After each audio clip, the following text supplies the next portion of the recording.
നമുക്ക് എം.എ. ബേബിയുടെ പ്രതികരണത്തിലേക്കൊന്ന് പോകാം. പ്രശാന്തിന്റെ അറസ്റ്റിൽ സംസ്ഥാന നേതാക്കൾ പ്രതികരിക്കട്ടെ എന്നുള്ളതാണ് അദ്ദേഹത്തിന്റെ നിലപാട്. ആ പ്രതികരണത്തിലേക്ക്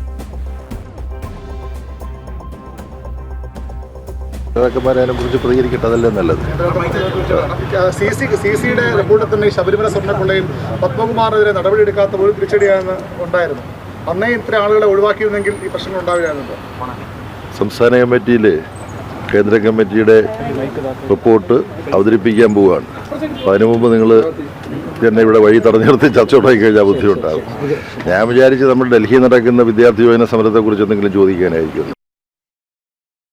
ഡൽഹിയിൽ നടക്കുന്ന പാറ്റകളുടെ സമരത്തെ കുറിച്ചാണെങ്കിൽ എം.എ. ബേബി രണ്ട് വാക്ക് പറഞ്ഞേനെ. ഇതിപ്പോൾ PS പ്രശാന്തിന്റെ അറസ്റ്റിനെ കുറിച്ചായപ്പോൾ അദ്ദേഹത്തിന് ഒന്നും തന്നെ മിണ്ടാട്ടമില്ല, അദ്ദേഹത്തിന് മിണ്ടാൻ താല്പര്യമില്ല എന്നുള്ളതാണ് അദ്ദേഹം മാധ്യമങ്ങളോട് പറയുന്നത്. നിലവിൽ SIT സംഘത്തിന്റെ വളരെ ചടുലമായ നീക്കങ്ങൾ, അതായത് ഈ അറസ്റ്റ് PS പ്രശാന്തിന് പോലും ഒരു ഘട്ടത്തിൽ ബോധ്യമായിരുന്നു എന്ന് പറയേണ്ടിയിരിക്കുന്നു.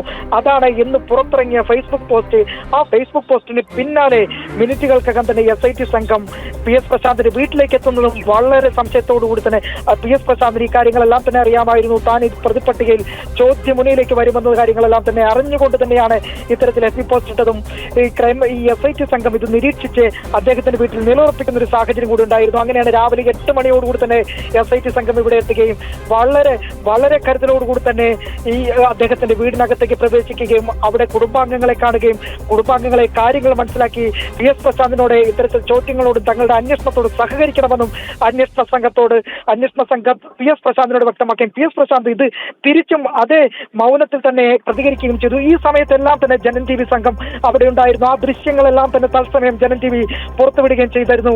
എന്തായാലും നിലവിൽ ആ 1 മണിക്കൂർ 40 മിനിറ്റ് യാത്ര PS പ്രശാന്തിനെ കൊണ്ട് അദ്ദേഹത്തിന്റെ കരകുളത്ത് നിന്ന് വീട്ടിലേക്ക് അന്വേഷണ സംഘം ആരംഭിച്ച ആ യാത്രയിൽ പോലും വളരെ നിർണായകമായ നീക്കങ്ങൾ തന്നെയായിരുന്നു. പല ഘട്ടങ്ങളിലും റൂറൽ മേഖലകളിൽ കൂടി സഞ്ചരിച്ച് അവസാന MC റോഡിലേക്ക് അടക്കം പ്രവേശിച്ച് കൊല്ലം ഭാഗം ലക്ഷ്യമാക്കി നീങ്ങി.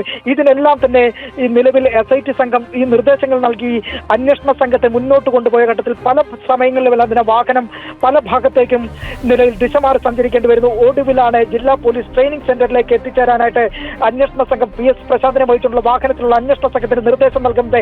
ആ നിർദ്ദേശത്തിന്റെ അടിസ്ഥാനത്തിലാണ് വാഹനവുമായി അന്വേഷണ സംഘം PS പ്രശാന്തിനെ വഹിച്ചുള്ള വാഹനം കൊല്ലം ട്രെയിനിങ് സെന്ററിലേക്ക് എത്തിച്ചേർന്നിരിക്കുന്നത്. ഇപ്പോൾ ചോദ്യം ചെയ്യലുകൾക്ക് വിധേയനായിക്കൊണ്ടിരിക്കുകയാണ് PS പ്രശാന്ത്.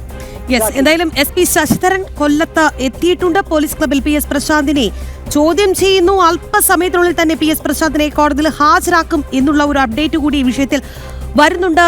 ഈ PS പ്രശാന്തിന്റെ അറസ്റ്റ് ഉണ്ടാകുമ്പോൾ CPMന്റെ നിലപാട് എന്താണ് എന്നുള്ളതാണ് പ്രധാനപ്പെട്ട ചോദ്യം. ശബരിമല സ്വർണ്ണ കവർച്ച കേസിൽ ആകെ അടിമുടിപ്പെട്ടിരിക്കുന്ന അവസ്ഥയിലാണ് CPM.